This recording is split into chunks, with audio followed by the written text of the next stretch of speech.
déclaration faite aujourd'hui par le Moufti de l'Union des Comores. Cette déclaration est un scandale intolérable. C'est pour cette raison, même si je suis loin de mon lieu de travail, j'ai tenu à réagir puisque cette déclaration est d'une extrême gravité. C'est un scandale intolérable. Comment le Moufti de l'Union des Comores a-t-il osé, en présence du colonel Azali, qui est supposé être le chef de l'institution judiciaire, en présence de toute l'équipe du colonel Azali, notamment son ministre de la Justice, le président de la Cour suprême de l'Union des Comores, le procureur de la République et le procureur général du bâtonnier de l'Ordre des avocats de Moroni, et surtout, en présence de la communauté internationale, comment a-t-il osé tenir des propos aussi graves à l'encontre d'une personne qui fait l'objet d'une enquête et d'une information judiciaire? C'est du jamais vu. Je pensais que les déclarations qui ont été faites par le colonel Azali, par son ministre des Affaires étrangères, par son ministre de la Justice, par le ministre de l'Économie, par son directeur de cabinet, qui met en cause la responsabilité pénale, disons les choses clairement, qui déclare la culpabilité pénale de Sambi dans une affaire qui fait l'objet d'une information judiciaire qui n'a même pas encore été jugée.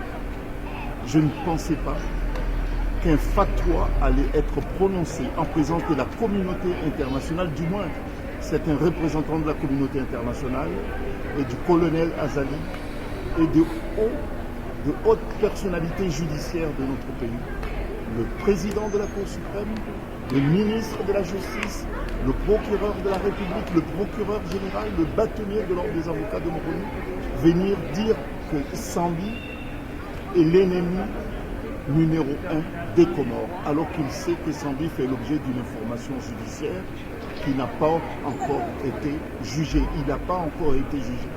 Et sa culpabilité est publiquement et officiellement établie. Je me répète, puisque c'est quand même très important, d'abord par Azali et tous ses ministres, ses principaux ministres, ont publiquement et dans la presse nationale et internationale établi et déclaré la culpabilité d'Azali, de Sambi. Et aujourd'hui, le Moufti de la République est venu publiquement, en présence de certains éléments représentants de la communauté internationale, déclarer le fatwa de Sambi.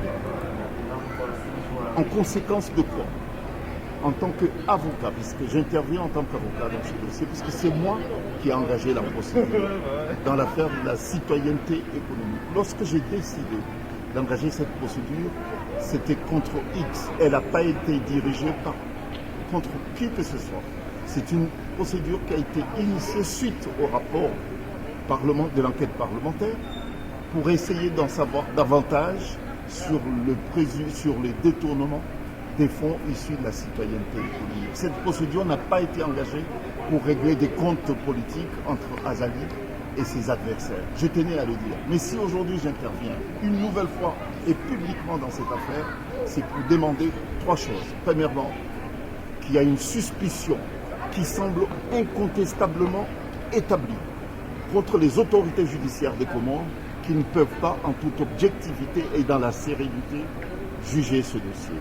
Donc il y a lieu de suspendre cette procédure et attendre un environnement apaisé pour pouvoir examiner en toute objectivité cette affaire pour savoir exactement ce qu'il en est de l'argent détourné, de ces fonds détournés issus de la citoyenneté économique. Ça, c'est le premier point. Et deuxièmement, et ça c'est politique cette fois, et je demande que Moufti soit démis de ses fonctions et qu'il démissionne, puisque c'est pas normal. C'est pas normal. Beaucoup de gens l'admiraient. On s'attendait à un changement. dans l'exercice de ses hautes fonctions dans un pays musulman. Mais on ne s'attendait pas à ce que quelqu'un qui était aussi considéré, qui pour beaucoup était pondéré, qui pour beaucoup était détaché de tout ce qui peut être action politique, vienne aujourd'hui publiquement prononcer un tel scandale. Donc, il doit démissionner et que ses fonctions doivent être exercées par toute personne, par une autre personne détachée de toute préoccupation ou bien une démarche partisane. Puisque le Moufti doit être le Moufti de tous les Comoriens et non pas le Moufti d'un clan contre un autre. Et troisièmement, il s'agit d'une prise de position politique faite par le Moufti. Et la réaction, elle doit être politique et massive. Voilà ma réaction spontanée par rapport à ce scandale.